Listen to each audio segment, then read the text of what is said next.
pour le petit tuto rapide pour le collage, pour ceux d'entre vous qui ne voient vraiment pas comment on fait, c'est pas la seule méthode, mais moi je trouve qu'elle est pas mal du tout. On prend des morceaux de papier, alors ça peut être un papier ancien comme celui-là qui est intéressant pour ces couleurs un peu jaunies.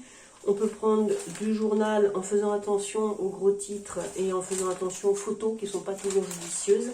D'accord? Et on va plutôt préférer découper des morceaux rectangulaires ou carrés et on évite les petits bouts de papier comme ça qui n'ont aucun intérêt et qui ne donnent aucune direction. D'accord? Et surtout, on évite de faire ce genre de collage qui ne servent à rien. D'accord? Donc, on va choisir soit de recouvrir la totalité du support, soit une seule partie. Ça, c'est à vous de décider quand vous faites un tableau, par exemple, on va faire un visage, et puis on va décider de coller sur la partie gauche du visage toute une partie ici de papier. Et puis l'autre partie sera à dessiner sur le côté. On essaiera de faire ainsi des essais graphiques.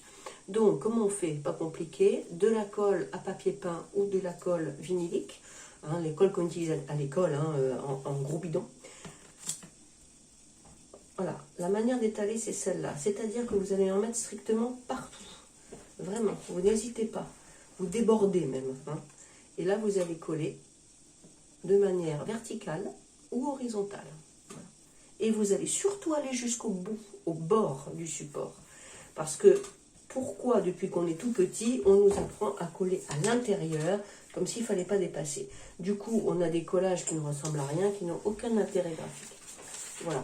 Donc, on prend des morceaux de journaux, de papier, hein, des papiers plus ou moins grands, et on va coller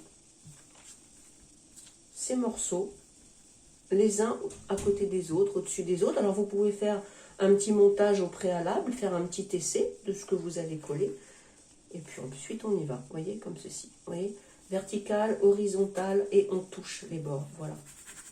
Et avec mon pinceau, je repasse par-dessus. Comme ça, tout est bien collé. Voilà, c'est très très court hein, comme explication, mais vous pouvez remplir toute une feuille. Encore une fois, on peut laisser le support libre. Graphiquement, il y a des trucs intéressants. Vous voyez, si je colle quelque chose comme ça, si je fais mon collage comme ça, je peux tout à fait dessiner ici et laisser ça libre et faire passer mon dessin. Comme ça, là. Et ici il y aura les couleurs, d'accord? Il y a plusieurs artistes qui travaillent comme ça. Voilà, donc pour le collage, vertical, horizontal, on se met sur les bords et on peut prendre des papiers, des bouts de papier qui sont plus ou moins grands. Hein, ne faites pas que des tout petits bouts, hein, ou que des très grands bouts, vous voyez? Ce qui est intéressant par contre là, par exemple, tiens, je me dis, je vais coller ce gris à côté de ce beige, de ce brun. Et là, je prends un tout petit bout de papier et je viens faire ici, grand et petit. Vous voyez, là, c'est intéressant. Et ensuite, je peux, pourquoi pas, repartir. Alors, il y a toujours un sens au papier, hein, faites attention.